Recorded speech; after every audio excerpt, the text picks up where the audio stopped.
most anticipated movies 2023. We're going to do a draft again.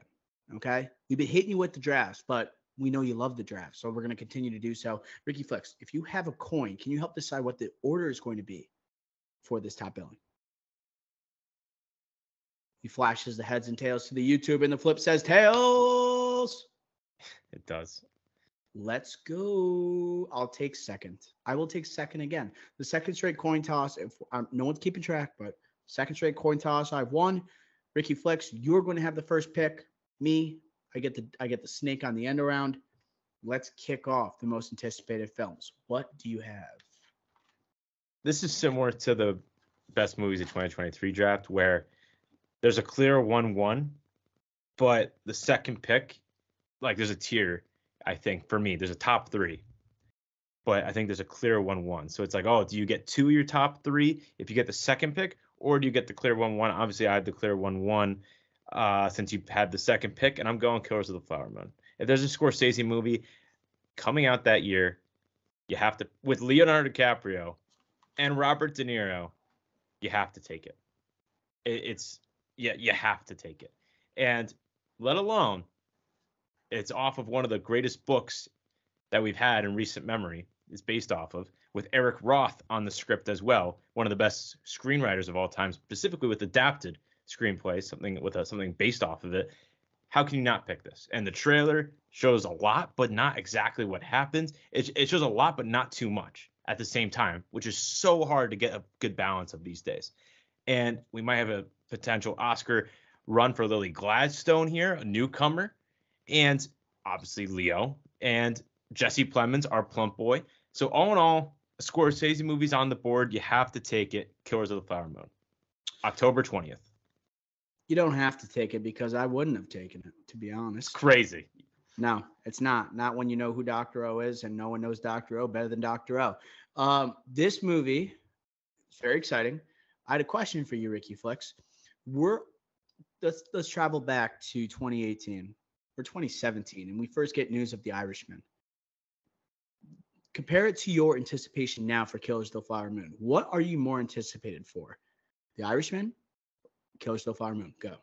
This, without a doubt. The Irishman is great because it's like, oh, Pacino, De Niro, back on screen together. But at the same time, it's The Irishman, yes, cool story. But again, you know that like those guys are old now. And the Flash in the de-aging, you had it. Here it's like, yeah, Leo's older, but like he's there.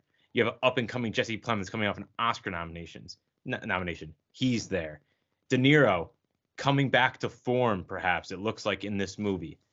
Like this one just and it's more and honestly, like yes, you have a mob story in The Irishman, but again, most of it's when they're like past their prime. You know, this one's like, oh, this is gonna be prime De Niro, like villainous De Niro, his character, I mean, versus like, you know, his character in The Irishman was again past his prime. You're gonna get a Leo, his character, kind of like figuring out who he is here, and will he be a bad guy or a good guy here? Like, I think this one is just way more, and also just by the trailer alone, way more entertainment. Like the big blasts, the fighting, the killing, everything that happens in this movie looks like it's going to be just bigger and better rather than just slower Irishman. So definitely this one without a doubt. We disagree again early on in this podcast, Ricky Flex. You're out of your mind if you said you're out of your mind. That Irishman, you're going to get the first time Pacino and De Niro are sharing the screen since Heat in 1995, and you're going to also throw in Joe Pesci, one of the great collaborators with Scorsese and with Robert De Niro. And it's when de-aging, you're looking at it from a lens of 2023 rather than 2017, where this was very exciting. And Scorsese, with this use of technology, how it's going to look. Killers of the Flower Moon, it looks like a super engaging story for the subject matter. If anyone else was making this movie, I don't know if I would be as anticipated. You have the Leo aspect, which for me is what would push it over the edge. But it's just the fact you're getting the three great gangster movie goats working with the greatest gangster movie director, and we're getting Jimmy Hoffa, like mystery surrounding the film. Give me that. Give me that. I'm going to eat the whole damn thing. That's what I want. I would like Irishman. I am excited for this movie. I don't mean to like, I just wanted to pose a question because I knew it would generate some convo. But one Oscar for this film. Prediction: who gets it? One Oscar. Director, actor, supporting actor. Who would you look at these trailers and say, "Oh, this guy or girl has in the bag"? I think Killian's going to get it for Best Actor. So, and I think Nolan's going to get it for Best Director. I think it comes down to Best Picture, or it comes down to Best Actress, Lily Gladstone. And I honestly will say Lily Gladstone is a front runner for Best Actress. Finally, we agree on something, Ricky Flicks. I would also throw in like Best Supporting Actor, De Niro. You're saying potential return to form. I don't know how much of a return to form this is going to be. I assume it's going to be better than some of his most recent work, particularly Joker, right? We had him in The Irishman. I didn't love him in The Irishman like other people did, but I would say Lily Gladstone too. I think she is like the lesser known name here, kind of splashing onto the scene, and it's going to be a more personal story to that actress that we're getting from Scorsese. So I'm on board with that pick, Ricky Flicks. I like that. We talked about this movie at nauseum, so it's like good that we have this like banter about these different topics. Any other comments before we move on to my first pick? No, I just know what you're picking here. Yep, Dune Part 2. You knew I was going to pick this. Ricky Flicks, this is the biggest blockbuster movie of the second half of the year. It will be coming out November, I believe. It's November 3rd. November 3rd. So November 3rd, we're going to be getting a sequel. I can't wait to have a full-on theatrical run for Dune. It got absolutely hijacked during the pandemic. With the split release between HBO Max and theaters. Yeah, so like obviously this cast was already so amazing after the first film, and then we have great newcomers that you will get a more notable screen time for a Zendaya. You get a newcomer like Austin Butler, Christopher Walken, Florence Pugh, both old and young, exciting names. I don't have to say much because we've talked about it so much before, but any comments on Dune Part 2 going second overall? It looks epic. It looks epic. It has some of the literally 3 of the top 5, if not 3 of the top 3 biggest, or no, 4 of the top 5, maybe 4 of the top 4 best or most promising young actors we have in Hollywood. Florence Pugh, Timothée Chalamet, Zendaya, Austin Butler. Like, amazing to go along with the veteran cast of a Josh Brolin or a Christopher Walken, who we finally got a glimpse of in the second trailer. So this looks epic. Great cast. Obviously, also on a legendary book. And Denny V, just back with a vengeance. Can't wait for this movie. Dune Part 2. In my number 3 movie on my big board. I like having Christopher Nolan and Denis Villeneuve having like major releases in the same year. I'm thinking like, I look at Oppenheimer, the success it's having commercially, and how much money it's made at the box office. It makes me wonder, like, this is a good sign for Dune in my eyes. I think Dune's going to do gangbusters at the box office, especially because it doesn't have much competition aside from the MCU with the Marvels the week before. It seems like MCU is suffering from a little bit of fatigue. The fans are pretty pissed off at Marvel right now. I'm projecting Dune. You're making over 500 mil. I would say at least, and I don't know what the actual results were with the dual release with HBO Max back in 2021, but I think this is going to double it. Like, I think this movie is going to do gangbusters, especially if Zendaya doesn't have a release because Challengers gets pushed to 2024.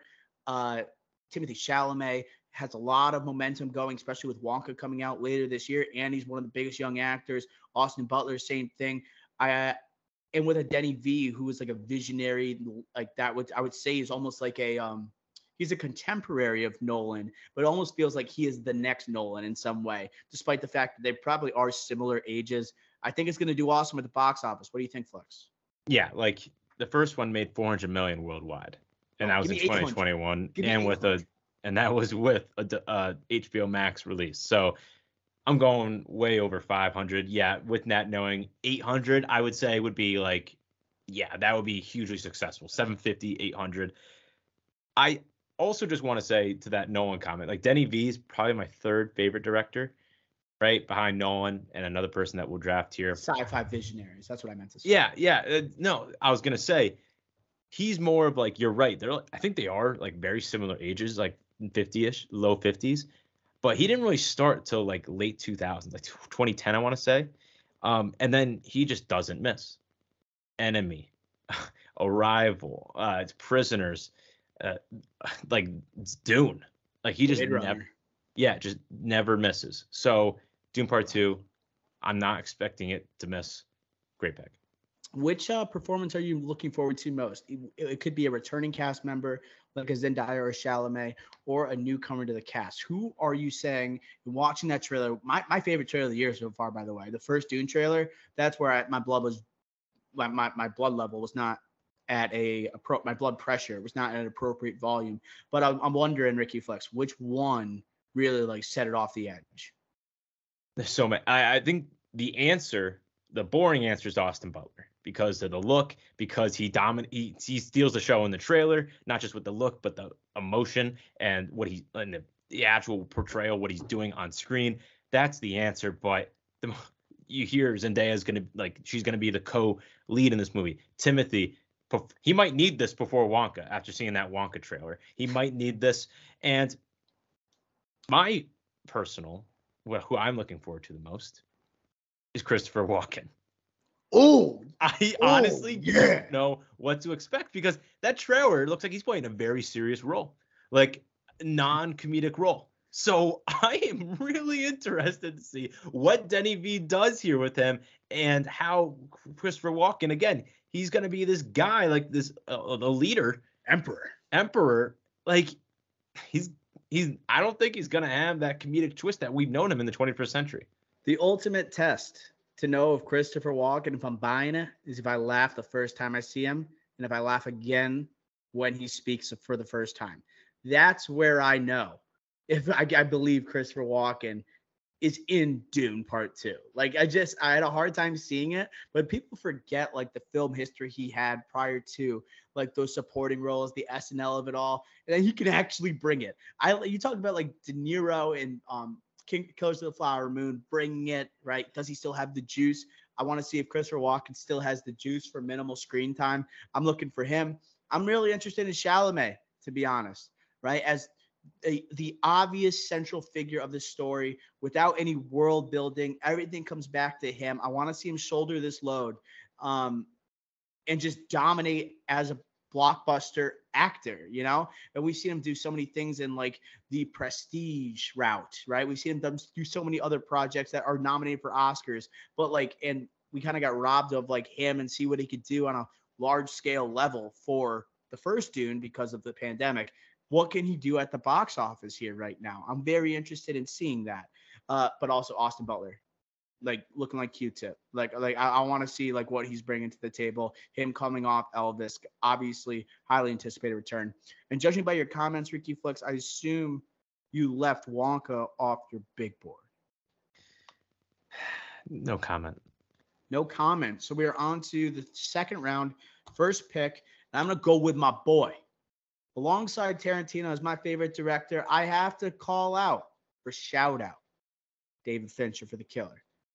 And I got to shout out Ricky Flex's boy, The Fast Train, on the fast track back to A-list status. He's got 2 movies coming out this year. The one I'm looking forward to is The Killer. I think the more intriguing role. He's playing 2 characters this year that are on totally different ends of the spectrum, shows the versatility, shows that he's back. Right? That he is fully invested into acting and like he wants to provide this experience for one audience, this experience for the other. This is the Fincher type of film I'm interested in. It's small scale. It's going to be dark. It's going to be gritty. It's going to be violent. It's going to be an assassin assessing his moral values. He wants a way out. We've loved to see those type of movies for years now. I want to see the Fincher spin. Last time we got Fincher was Mank, right? This is so different from Mank, and this has me so much more jacked up than Mank did. Give me this in the second round. This was my number 2. And honestly, 2 on my big board. Yeah. David Fincher with Christopher Nolan, my favorite director. This is the follow-up to Mank. Mank, his dad, famous because he gave his dad credit for the screenplay. Obviously, his dad is dead, but Fincher, this is just getting back to his roots post that passion project and getting dark, right? We don't know a lot about this film, but we do know that Michael Fassbender playing an assassin, a neo-noir thriller, all right? The Killer is a French graphic novel series, and Fincher's back with his boy, Andrew Kevin Walker, who wrote the script for Seven. So this may give us a hint about what this tone is going to be in this action thriller, right? And Eric Messerschmidt also worked with him in Mank, cinematography, one of the few Oscars Mank won for its double-digit nominations. Back here in this movie, my only issue with this movie is that it's on Netflix and not on the big screen. It's outrageous how it's not even going to get a theatrical release. Not even like an opening weekend domestically. Because this is going to look beautiful. And Michael Fassbender, like you mentioned, Fast Train, my guy, first movie since 2019. It's going to be this one. Cannot wait. The Killer, November 10th. Week after Dune.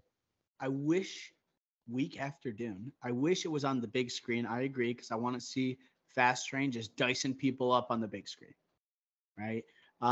What I think it's to be a character study type of film if I had to evaluate it from a distance.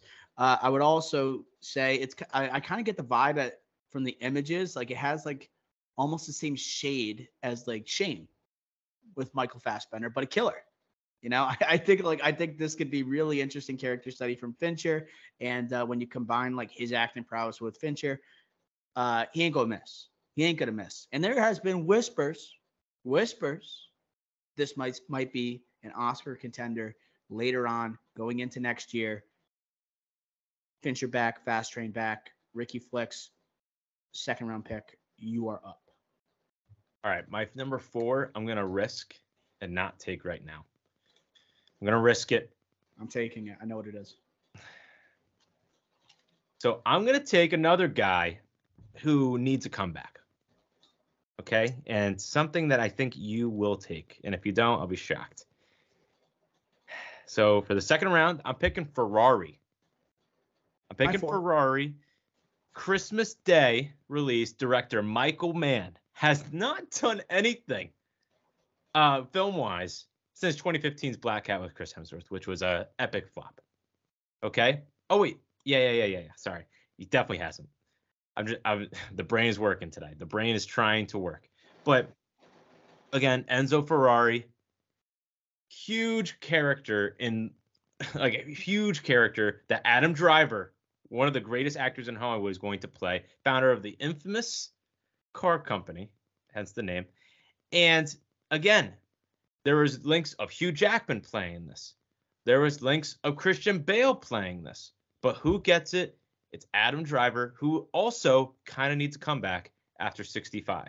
So I'm really interested to see Michael Mann, who needs to come back, Adam Driver, who needs to come back. They combine to make an Enzo Ferrari movie, which after previous movies that we've seen, Ford versus Ferrari, we've seen a depiction of Enzo Ferrari. Even House of Gucci, we saw Adam Driver play an Italian. Like, I feel like this is going to be the one movie that puts it all together for Adam Driver and puts it all together for Michael Mann. They both will get well regarded for this. Ferrari, my second round pick. I want to know who blackmailed Adam Driver into making 65. I think there should be a documentary on that. It'd definitely be more interesting than 65 itself. And that featured goddamn dinosaurs. Now streaming on Netflix if you want to waste your time. But when it comes to Ferrari, Michael Mann, this was my number 4. And even if he has the mistake or like the misstep with Black Hat, I'm still interested. We talk about fast-paced filmmaking and we're talking about the fastest cars in the world. Put them together. How are you going to say no? And then Adam Driver. I do like that casting, but man, I would love to see Hugh Jackman. Hugh Jackman as Enzo Ferrari could be great. Like Ferrari, I believe, was kind of a tyrant as the head of Ferrari for decades. And I can't wait to see in the racing world. We didn't get that taste in Ford versus Ferrari, right? We saw a Ferrari that had no dialogue, tips his hat to Christian Bale, and then moves along with his day. We want to see a deeper dive here. One of the most influential international figures when it comes to motor vehicles, obviously. He's like the flashiest of dudes, but also gets things done. So I want to see how he's depicted here. And It's honestly the most mysterious movie of the year for me. It's so like we haven't seen any other still other than this like absolutely badass picture of Adam Driver in with a slick hair with a haircut that's pushed back, short hair, Italian style all the way in dark shades. It looks intimidating. And I'm just like, I need more of this. It's like honestly one of my favorite movie stills of all time. It is so amazing. It's amazing. But we haven't even gotten a trailer yet. And I was very relieved to find out this is dropping at Venice Film Festival. Let's go, buddy. Let's go. Cool. Third round pick. Okay. Third rounder. Wait. Time out. Do we know anybody else in Ferrari? Yeah. Patrick Dempsey's in it. I'm not even What? joking. Penelope Cruz is in it. And Cheyenne Woodley's in it. Shailene? Shailene. Is it? Wait, you're messing with me. It's Cheyenne. Shailene. Shailene Woodley. I'm not the pronunciation guy. I'll leave it. I'll default to you. Have you tell me you haven't seen The Fault in Our Stars without telling me you haven't seen Fault in Our Stars? I haven't seen Fault in Our Stars. Oh man, I am good at calling that. She was gonna be Mary Jane in the Andrew Garfield Spider-Man series. I did know that. Shailene, you sound like a crazy. I said person. Shailene. No, I said Shailene. Now I'm confused. I don't remember. Okay, my third round pick, personal pick. I need to make sure it's on my board. December 1st. Give me Bike Riders. Okay, you took it. You like I was gonna take it. All right, I'm glad I did. Jeff Nichols.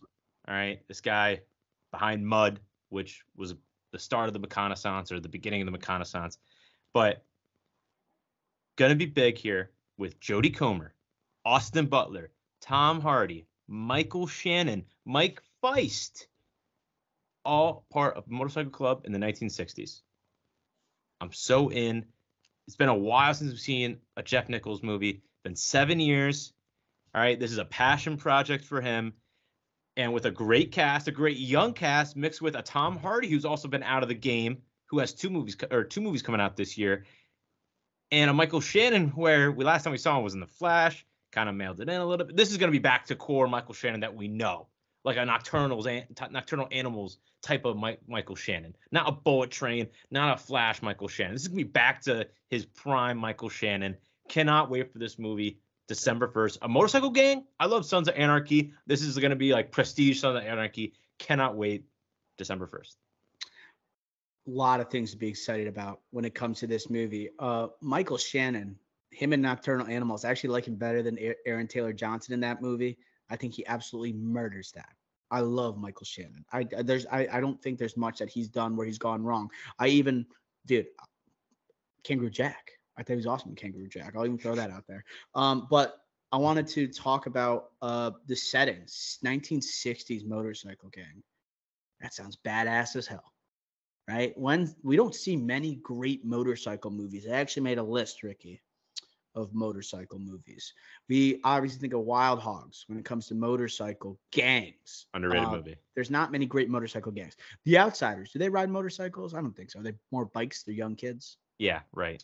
But other ones I had, and I'm like, we need more motorcycle movies. And like, you think of Mission Impossible, like those are motorcycle movies. Like they have great motorcycle scenes. Easy Rider.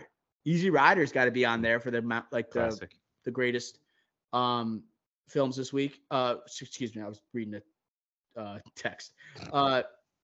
Best motorcycle movies. T2.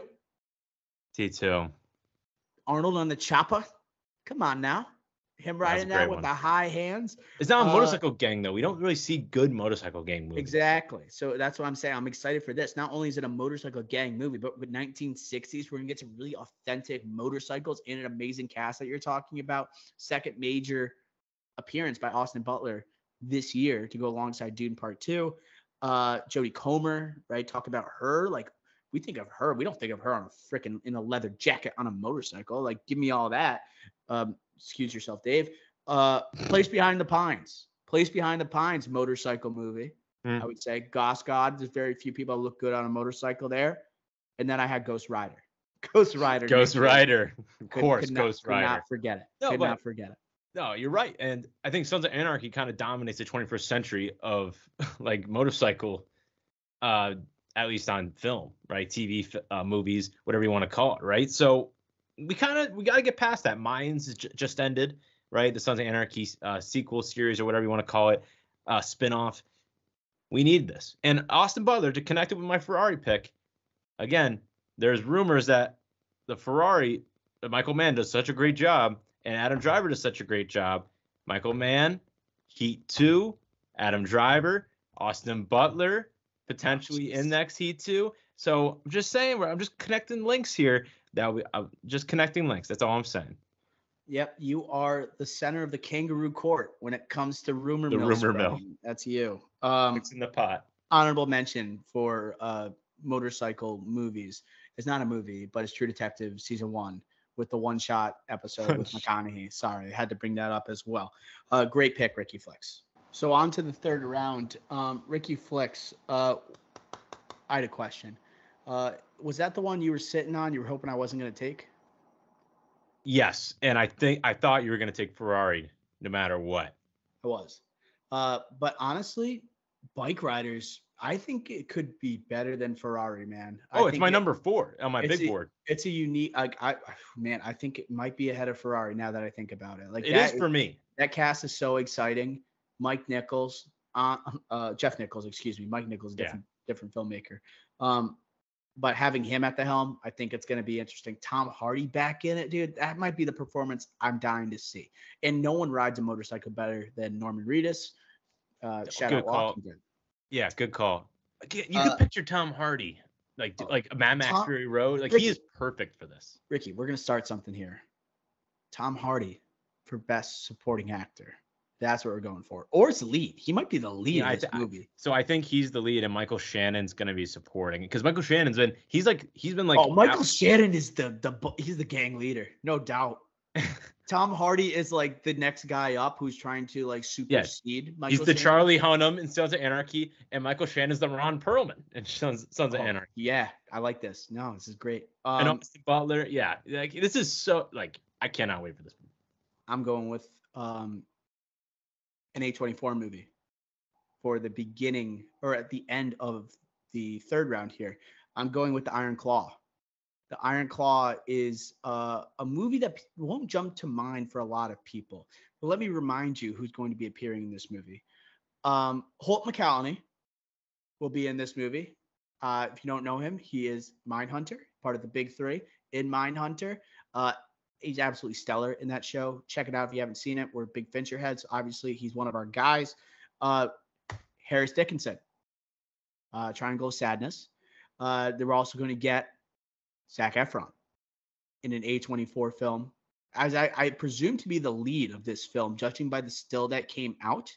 I believe so. Along with that, the highly anticipated, I don't know if it's his debut, but like film appearance from Jeremy Allen White, the absolute stud from The Bear. We're talking about a wrestling movie. We're talking about the Von Erich brothers, a tragic story. It's going to be an absolute tearjerker, or it's going to be hard to sit through, but I think it's going to be a fantastic film. The only trepidation I have is I did see this still, Ricky Flicks, of these guys playing the Von Erich brothers. And I'm like, these dudes ain't wrestlers. Harris Dickinson, I don't know if I'm buying him as this big jack dude. Zac Efron looking the part. Jeremy Allen White is yoked in and of itself. But yeah, I can't wait for this movie just because A24 mixed with this young, exciting cast and this tragic story, it's going to be an electric factory. Can't wait. Yeah, this is my number 8 on my big board. So I do love Jeremy Allen White. I like Zac Efron. I don't love Zac Efron. I'm interested to see, like, he's been doing that National Geographic or whatever Netflix nature show or whatever streamer it's on. I forget, but I do like him when he does try. Like the Ted Bundy one didn't work, but I liked how he went for it. Didn't watch Firestarter. He's too young to be a dad. I'm not in on that. But again, like Harris Dickinson, I'm in on him. I'm obviously in on Jeremy Allen White. Zac Efron, I think this is going to be what he's going to be known for post-childhood era, this movie. I'm very in on Zac Efron in this movie. And again, Lily James, a good female lead here. I like her. I think she'll be a good like holding point from the other point of view here, the woman's point of view, the woman's touch here. I do like Lily James in this cast. All in all, like this will be a sad tearjerker, but I'm all in for it. And again, like that still that you saw, I don't disagree, but I think you got to remember the other still we've seen of them in the ring, Zac Oh, Efron jumping one of through the the best. ring, It's that and the Ferrari Adam still. Driver as like Enzo Ferrari. Those are the two best like movie stills I've ever seen. They're coming out like this year. Right. So again, like this, I'm really looking forward to this one, and it's similar to Ferrari. It's right around a Christmas release, the weekend before Christmas comes out. Really looking forward to it. Iron Claw. Yep, December 22nd. Thank you for bringing up the release date, Ricky Fox. I forgot to mention that. With that being said, I'm going to take a movie that stars a Best Actor winner from one of the greatest directors that we've ever had in the history of cinema with Ridley Scott. We're going to get Joaquin Phoenix in Napoleon. I'm a history guy. I can't not pick this. The trailer I really, really liked. It wasn't my favorite of the year. I don't like the song selection in the trailer, but I'm interested in seeing like the angle they take on Napoleon. How is he going to be viewed as a hero, as a villain, as a mixture of both? I would say the latter, if anything. But Joaquin, hoping for a more stellar performance than Beau is Afraid that happened earlier this year. Wasn't bad in Beau is Afraid, but I think it was just a little bit one note. Can't wait to see what he's going to be as the truth, as this historical tyrant and like this larger than life figure, despite his height. Sorry. But yeah, I think Napoleon is going to be my next pick. I definitely was more high on this trailer than you. I was for sure. This is my number 6 on my big board. Ridley Scott, Joaquin Phoenix, back together, obviously reuniting from since Gladiator, another historical drama, and again, we don't really know if Napoleon's going to be like. It looks like you're going to root for him, and honestly, I think I'm on board with that. But I am a little nervous they're going to cover too much of his life. I'm really interested to see how Ridley Scott's going to attack that, especially coming off of a House of Gucci, which didn't necessarily live up to the hype, in my opinion. It was more for fun than for critically acclaims. But I think the wild card here, not wild card, but I think the under the radar performance here is of Vanessa Kirby as a Josephine. Really excited to see her. This was the rumored role for Jodie Comer. Also would have been reuniting with Ridley Scott from The Last Duel, which I did like critically, but I love Vanessa Kirby. Obviously, Mission Impossible, love there. I think she's going to do great next to Joaquin. It's going to show how. I think she's also like an underappreciated actress. She's been nominated for an Oscar. I think here being next to a Joaquin playing a Napoleon, such a powerful character, I think she is really going to put people on the radar of Vanessa Kirby sooner than later winning an Oscar rather than later than sooner. I'm excited for Vanessa Kirby. I hope that she has more substantial screen time than the trailer lended to. I think that she plays an integral figure, but the movie's going to obviously fall on the shoulders of Joaquin. And I think the trials and tribulations that it seems like it's going to go through from when he was a general during the French Revolution all the way up to him becoming the Emperor of France. I think there is it's just an epic story, right? And did you see that quote from Ridley Scott on when he knew that Joaquin was going to play Napoleon? No. Said that he was watching Joker and he said that little demon looks just like Napoleon. That's what he said. That's a quote. Little demon. Wow. Yeah, I cannot wait for this movie. I'm as a World Civ 1 teacher, I will be showing this movie in 2024 to my class as we end the year. I can call that now. I've already been sorting out certain movies. Like, okay, this is a release that's coming, and I know I'm going to show this film, Gladiator 2. Like, maybe I'll show that one in a couple years. Like, we'll do that. With that being said, Ricky Flex, 4th round for you. What do you have? I'm going back to a potential Oscar darling. Again, like I think all of our movies here are going to be more Oscar darlings or potential for that, critically acclaimed, than more of like what we picked for most or best movies of the year, which were more blockbusters, fun movies, superhero movies. movies that like John Wick 4 that we love but will not get recognized at the Oscars. All of our picks like have chances to be recognized or highly recognized at the Oscars. And I'm gonna do another one here, and that's Maestro. Maestro, December 20th, premieres in Venice in September.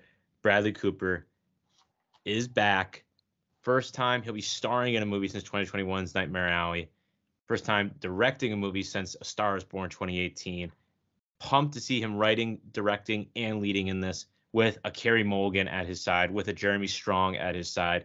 Yes, it's for Netflix. Don't love that. But overall, do love this cast. Maya Hawke is also in this movie.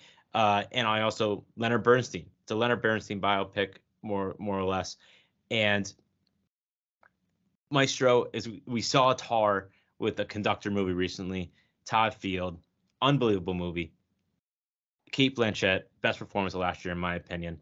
But this one has that allure to it with the Bradley Cooper here that I think will get the views here. Like if it was hitting a box office, or this was hitting the box office, it would do well versus the Tar, which did awful at the box office. So love this for Bradley Cooper. I think he was robbed from a Best Actor win in 2019 for A Star Is Born. Hopefully here he would get nominated, potentially win. Will be hard to win, like I mentioned with Killian, but Maestro, December 20th, my 4th round pick. Yeah, super exciting to get Bradley Cooper following up his Oscar-worthy role in Dungeons and Dragons: Honor Amongst Thieves. Spoiler alert, sorry. If you were going to see that movie, you probably would have already seen it. So this is much anticipated follow-up directorial effort from Bradley Cooper. Another interesting figure, one that has many secrets, and I think it's going to be Bradley Cooper absolutely going for it in this role. You see him in all the makeup, you see him all the different designs, and you said it was Carey Mulligan alongside him. Who is? Yep, yeah, like his wife, but he's obviously a closet gay man, so. Yeah, so I think that's always that we've seen that in movies before, and that always makes for an intriguing performance from that partner, right? Who is accepting a different type of partnership. I think that's going to be interesting. Carey Mulligan has some of the best taste in Hollywood by the movies that she chooses to do. Talk about someone that never misses. I love Carey Mulligan in Promising Young Woman, right? Maybe directed by Emma Fennell. We might see her later on in the draft here. Great pick, Ricky Flex. I am excited for it. That's good. It wasn't actually on my big board. I don't think I was going to pick it because what is Bradley Cooper going to do in a biopic, right? That's going to break the mold, right? It's him going through his life. He's putting on all this different makeup. How's the story going to be different? Is it going to be formulaic, or what kind of spin is he going to do? That's what I'm looking for in this movie. Like Oppenheimer, we saw quite a stamp that Christopher Nolan left on that film. What kind of stamp is Bradley Cooper going to do? And I don't like. There's not many like musical composers I'm that interested in, but Leonard Bernstein is one that's worthy of having a movie on based on his backstory and also his prowess as a composer for movies and plays like West Side Story. Right. I'm not an orchestra aficionado or anything, but I know the name Leonard Bernstein. And yes, we just saw a movie about a conductor and it was amazing, like I mentioned with Tar. But I feel like Bradley Cooper can put a twist on this to make it more unique, different. Look at A Star Is Born. We've already seen that. We've already seen A Star Is Born. I have to let you know, like Lady Gaga wasn't playing herself in the movie. Like those weren't real people. Yes, I know, but like we already saw A Star Is Born and do amazing, right? And in Hollywood, it was a remake for God's sakes, and it should have won Best Picture over a Green Book. So I'm just saying, like I have faith, especially with Josh Singer, who's co-writing with Bradley Cooper, and Josh Singer wrote Spotlight. So again, Maestro. Again, I'm not an orchestra guy, but I'm excited for this movie. I think that speaks volumes. I would say after A Star Is Born, a biopic, I would have loved to see Bradley Cooper attack as Sonny and Cher. Right, I think that would have been great. I think I got you, babe. Maybe we de-age Cher. I don't know who we cast as Sonny, but we'll just move on. 5th round, let's go. Okay, I gotta change it up, diversify the board. I'm choosing between two. Both we've seen trailers on. Your list is so snobby right now. Killers of the I Flower know. Moon, Ferrari, Bike Riders, and Maestro. Like, oh, It's Ricky Flicks. I don't touch anything else but absolutely critically acclaimed stuff that will get nominated for a zillion Oscars. That's okay. That's kind of my list too, to be honest. yeah, but you have a sports movie, you have a I got war an movie, A24. you have an action movie, and you have a blockbuster. So like yours are Oscar darlings potentially, but also action oriented. Mine, I don't know, Bike Riders is. Ferrari's gonna have a lot of racing scenes allegedly. So That's gonna be like that could be a sick biopic. That's yeah, gonna be like that's like we're talking about with Nolan putting his stamp, like Michael Mann putting his slick fast style onto a Ferrari movie. That's good. That's why it's a good pick. and I'm just gonna go the opposite end of the spectrum. I'm gonna go Dumb Money. Right? This based off the book The Anti-Social Network. I think Greg Gillespie's Dumb Money with its insane cast. You have a Paul Dano, Seth Rogen, Sebastian Stan, Pete Davidson. How do you pronounce Cheyenne Woodley again? Shailene Woodley. I did say Vincent D'Onofrio, Nick Offerman. Huge cast about the GameStop fiasco, and we have a script, like we have something to adapt from. So it's not going to be all over the place, hopefully. So, and especially with the Greg Gillespie, you think of I, Tonya, you think of Cruella. Those are the ones you think of. and Tommy. Pam and Tommy. So I have faith in him. I have faith in this cast. And I have faith in this story that, yes, it seems like it's too early. This just happened, the GameStop fiasco. But I also feel like, oh, we have something to work with. And we have a good director to kind of put things together. And we'll have good performances to kind of hold us down, keep us grounded a little bit. So I'm in on Dumb Money, September 22nd. Diversifies the board. What do you think? I was considering it, but I wasn't going to draft it. A lot of Don't Look Up vibes from Dumb Money. I don't know what it is. It might just be by like the visuals that it displays in the trailer. It could be all the massive names that are here. It could be like the modernized versions of characters that we see in Don't Look Up, where it's like, oh, this character like obviously reminds us modern day of this person. I think we got the same type of thing going on with Dumb Money. But on the other hand, we got Paul Dano as a YouTuber with a headband, and I don't know who says no to that. I thought this was going to be a Netflix movie for such a long time, and then I found out it was going to be in theaters. Had me actually more excited.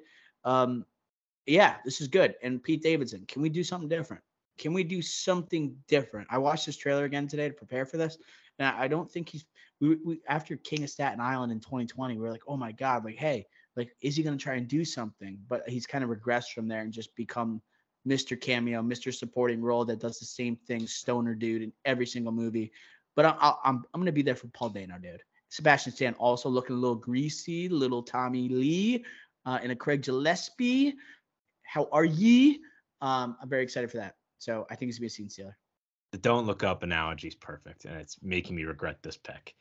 But I have faith that it'll be funny. So I'm still like, obviously I picked it, but I don't feel good about it after. You have a good counter argument. I'll give you credit. Thank you, Ricky Flex. I prepared for this draft. Down to Mr. Irrelevant, and I'm going to go with something that is going to be a sneaky blockbuster at the end of this year, I believe. Let me check the date one more time on this project.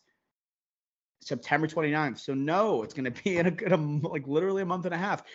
I'm going with the creator from Disney, Gareth Edwards, Rogue One director, being robbed of credit by, I guess, like the public for Rogue One, giving all the credit to Tony Gilroy. He did Andor. I think the creator is going to show how much like say he had and how much impact and his imprint on Rogue One. Looks very similar to Rogue One. It's going to be a war movie, futuristic, AI versus humans. John David Washington on the comeback trail. I have faith that he's going to be good in this movie, right? I really do have faith. It's a smaller scale than like, let's say a Tenet in terms of like, we need him to really show out. He wasn't the reason that Tenet was very divisive among audiences. But I think he's going to be strong in this movie. and it's gonna have a strong heart to it. It's gonna have that Disney feel a little bit within a war movie with this companionship he makes with this AI weapon that's created. I think the stakes, like I said, are low, but it's just like this movie is not as big as like a Christopher Nolan movie. But within the movie, the stakes are like high because like this is like the end of the world. We're talking about AI versus humans, very timely type of um, concept for a film. I think it's gonna make me cry, which is like if you can do that in a blockbuster movie, I give you props. I like Rogue One, therefore I'm picking the creator as Mr. Irrelevant. Okay. I don't mind this pick. I wasn't gonna pick this. I After seeing this trailer multiple times, I don't hate this trailer. I want to like this trailer. And yes, this movie has a heart to it, but that's also my problem with it. Is because this kid, I don't know if I'm in on this kid, and then the story with around AI and the AI kid. I I don't know. I just don't know. Gareth Edwards, I think you're right. He doesn't get enough credit. I think Tony Gilroy gets a lot of the credit for Rogue One. Gareth Edwards, Jesus, behind Godzilla, which I did like. Aaron Taylor Johnson, Bryan Cranston. I think it's going to be more like that rather than a Rogue One on a significant level. Uh, I don't know. I think the one last thing I'll say that gives me hope for this movie, why I'm going to see it in the movies, is a Greg Fraser is going to be the cinematographer here. Can I say the best cinematographer working today if you do a power rankings? I forgot that he's doing this movie. I am confident in the pick, but I'm a little pissed off I didn't pick another movie. I made a mistake. That's okay. There's definitely others on the board, but honestly, I understand why people, because on social media they are hyped for this movie, and I understand why. I just don't have that hype. Ricky, this is my boomer bust pick. Like it could be like arguably the best blockbuster alongside Dune in the second half of the year, or it could be an absolute dud. It could be a dud, right? But I have faith in the visuals of this movie, of the Gareth Edwards aspect, and now you said Greg Fraser. Did you see that thing that was going on where they borrowed like a scene from like real life from the bombing, from the explosion at Beirut? Oh yes. Because this was wasn't this about filmed in Thailand? I'm not sure where it was filmed, but I know this movie was getting a lot of flack for using Yes. a landscape of the Beirut bombing. That does excuse me, explosion. Little crazy, but like that happens. Like we just had a movie about That a guy. happens. We just had a movie about a guy who dropped a bomb on Hiroshima and Nagasaki. Like that's like this stuff happens. Yeah, boomer bust potential. I'm pissed because I look at my notes. I've made like a little note in between like my 9 and 10, and I wrote a movie and I didn't take it, but I'm gonna talk about it with the honorable mentions here. Before we do so, let me read through the draft really quickly. The most anticipated movies for the remainder of 2023 goes as such. Ricky Flicks has Killers of the Flower Moon, Ferrari, Bike Riders, Maestro, and Dumb Money. Then Dr. O has Dune Part 2, The Killer, The Iron Claw, Napoleon, and The Creator. Ricky Flex, the movie I was thinking about taking was Saltburn. Yes. This is the one I meant to take with might probably Mrs. Irrelevant because it's directed by Emerald Fennell. I mentioned that she was directing, right, her follow-up to Promising Young Woman. Absolutely electric cast. It's three of Rosamund Pike, Jacob Elordi, and Barry Keoghan. I think it's in more of an aristocratic, like period piece that we're getting. That pushes me away a little bit from wanting to draft it. But I think Emerald Fennell, one of the best writers that we have, actually just appeared in Barbie, if we can recall. She was one of the Barbies in Barbie World. She's also writing Ballerina, which I almost forgot, with the John Wick spinoff starring Ana de Armas. And so her like jumping into more blockbuster movies following Saltburn. I think people have been like waiting for her next movie for going on 3 years now. So now we're finally getting it. And Barry Keoghan in a supporting role, the man don't miss. The man don't miss. Arguably my favorite actor in Hollywood. Wish he was in Gladiator too. But I'm excited to see also Rosamund Pike, who I'm looking to regain that magic from what we had during Gone Girl. What was the one she had on Netflix? I actually liked that performance a lot. I Care a Lot. I Care a Lot. Holy F, dude. What a messed up movie. But she was Messed so up. good in it. Rosamund Pike, I think I would put her one of the most underrated actresses going right now. I will watch. If she is a lead in something, I will watch it. If something's built around her, I think she's sneaky going to win an Oscar someday. Rosamund Pike. I love it. Yeah. Any thoughts on Saltburn? Yeah, Even this though is you my pick number it. 9. I actually had this ahead. I had this ahead of Dumb Money, but I wanted to diversify the board a bit. I think Emerald Fennell, right? This is her film, Following Promising Young Woman. I think she's proven that she's a great thriller suspense writer, and this is going to be that. Even though it's, again, English aristocratic vibes here with the A Jacob lot of Elordi, drama. there's going to be a lot of drama with Barry Keoghan, who's a college student here who becomes obsessed over Jacob Elordi and his family, So it's going to be really weird, but it's going to be like that comedy thriller that we know Emerald Fennell to be her kind of like sweet spot. And that's why I'm really confident in this, with her having full control, writing, directing, and producing. But again, also with producing, not again, but producing. Speaking of Margot Robbie and Barbie, Lucky Chap. they're producing this movie too. So interesting there. I'm really looking forward to this movie. Was my number 9 on my big board. Do you notice Jacob Elordi plays the same dude in everything? He's the guy Yeah. that the girl's falling over. Elvis coming out Euphoria. with Priscilla. Elvis. Don't forget Deepwater with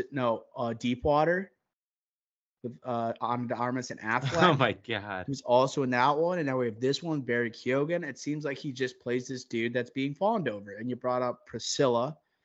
That's also right coming out this year. I think it's going to be interesting. We have I think it's gonna be a female empowerment type of project. Sofia Coppola taking the perspective of the marriage of Priscilla Presley and Elvis Presley. I think Elvis is going to end up looking terribly after this movie. People loved Elvis when Austin Butler played him. When this movie comes out, if enough people see it, they're going to be like, ooh. They're just going to be like, oh my God, I can't believe you married her and met her at this age. And I don't want to go through too much because it is kind of cringy. But I think people will have some different attitudes towards Elvis once that movie comes out. Yeah, because like this is based off of that Elvis and Me memoir. And that's like famous for all the fights they had, really. Baz Luhrmann did not attack their marriage whatsoever in the movie. Totally glanced over it. And and Sofia Coppola directing here. Again, like you think of Marie Antoinette. Elvis gonna get canceled post-death, dude. Yeah, this movie. post like box office smash, low key, and Elvis with Austin Butler. So yeah, this is not going to be a pretty watch for if you're an Elvis fan, but probably going to be a really good movie. Other ones I had here: Next Goal Wins, Fast Train. We mentioned performances at different ends of the spectrum. Some hard, gritty, violent character study with the killer, and then at the other end, he's working with Taika Waititi. I think you couldn't find two totally different directors than Taika Waititi and David Fincher. Something much more lighter with Next Goal Wins, him as a coach. It's going to be interesting. I don't expect it to be too crazy. It's a big movie for Taika, if we're being honest. He's invested a lot of time into the Marvel universe. He had like obviously the best director nomination, a best picture nomination for Jojo Rabbit. Him trying to get back on the train a little bit. Not a better train to jump on than the Fast Train. Yes, and again, Thor: Love and Thunder, MCU. Taika kind of needs this. And Fast Train, like this is November 17th. This is the week after The Killer. So big for him. And I'll say that is crazy. We're getting back-to-back Fast Train. We haven't gotten them in years. We're getting back-to-back. 4 years. It's been 4 years. We've seen what since like Dark Phoenix? Is that right? Since Dark Phoenix. God. And we're gonna get 2 movies. Bring it back as Magneto, please. Please. And I like this trailer. I wasn't all in on this trailer. Turning around the American Samoa national team. I don't know. Looks like a Taika Waititi movie. That's what it looks like. I hope Taika puts his twist on it, makes it unique where it's hilarious but not too corny, not too, we're following the same formula. No, change it up. That's what I really hope to see here in this underdog type of movie. But that's why I picked Dumb Money over this, because I honestly don't know if Taika is gonna. I don't have a lot of faith in Taika smashing it like he did in a Jojo Rabbit. I'll tell you what, Ricky Flex, I know they're supposed to suck at soccer in this movie, but I'm afraid the authenticity is going to be so bad. Like, they're going to be bad at soccer, but, like, they're going to be real bad based on, like, Taika, not really sports, not really a sports guy. Like, a lot of times with my sports movies, I like authenticity to the game. The big problem with Ted Lasso. Yeah, dude, I was literally about to say this is going to be some Ted Lasso-esque soccer that we're about to see. Some Ted Lasso-ass soccer. That's what we're about to see. Moving on here, Ricky Flex, Leave the World Behind, Sam Esmail, right? Creator of Mr. Robot, Rami Malek series alongside Christian Slater. Movie with Mahershala Ali and Julia Roberts, and another actor I think I'm forgetting. Ethan Hawke. Ethan Hawke? Kevin Bacon. Right? The Baconator's in here? Yes. Baconator. All right, good to see him back. Great in JFK. I just watched JFK, like I said earlier on, I think last week. Amazing in that.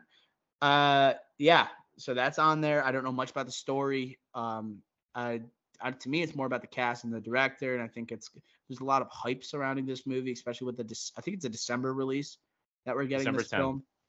film. Rebel Moon, Zack Snyder, where he's back, basically the first time since what's the Army of Thieves? Den of Thieves, Army of Thieves, both of those came out. Is it Den of Thieves? No, sorry, Army of Thieves. Den of Thieves is my boy Gerard Butler. Sorry, So Army of Thieves is the first one, but then he had a spin-off. Army of the Dead. Oh, Army of the Dead. But what's the spin-off? I thought you just said it. Not Den of Thieves. Yeah, Knives, right. Knives. Is it I don't know. Army of Thieves? Army of Knives? So Army of the Dead isn't. Yeah, Army of Thieves. Army of Thieves. Not the to be confused Heisenberg. with Den of Thieves. Den of Thieves, one of the great Heat ripoffs ever made. I'm interested, but not too interested. I think this is going to spawn a franchise that Netflix is looking for. I know it's going to be one of the most seen Netflix movies ever made. I will guarantee you that, especially with this holiday release and Zack Snyder, a streaming movie, internet, Zack Snyder, you know where we're going. Just to chime in, do you know the budget for this movie? $75 million.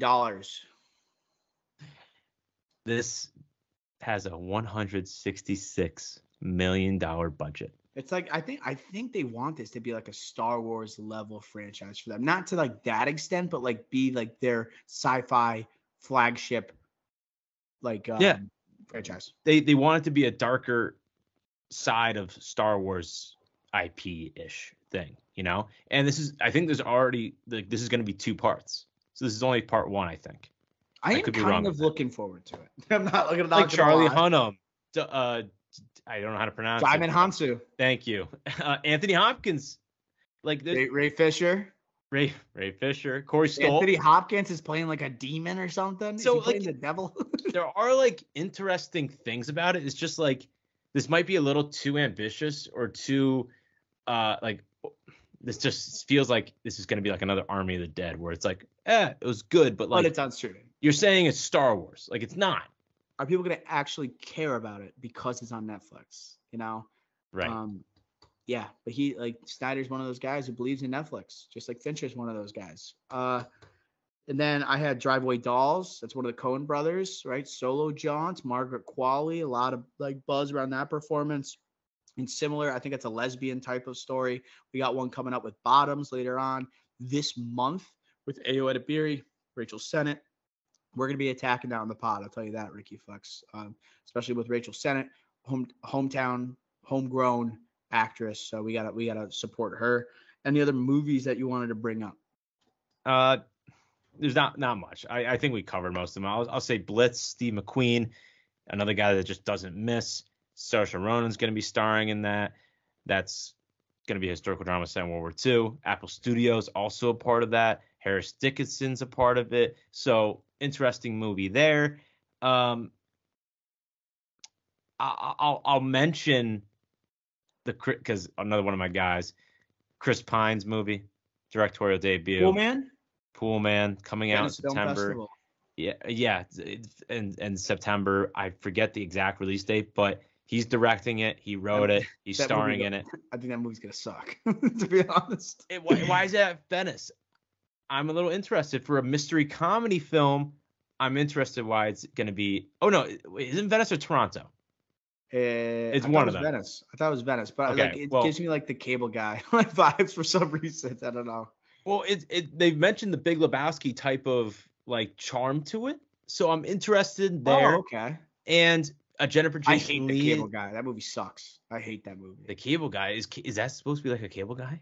No, I'm just saying I Oh. hate the Cable Guy. Yeah, I don't like Cable Guy, that Cable movie. Guy. Yeah, this is called Pool Man. Again, mystery comedy with Chris Pine, who I think is great, has that charming presence, like in Dungeons and Dragons, like in he Horrible Bosses probably too. works at a motel and witnesses a murder or something. Yeah, That's something weird, That's like a kinda Big cool. Lebowski type of thing. So I'm in on this movie. I didn't changed my want to mind. pick I'm it. in. I'm in.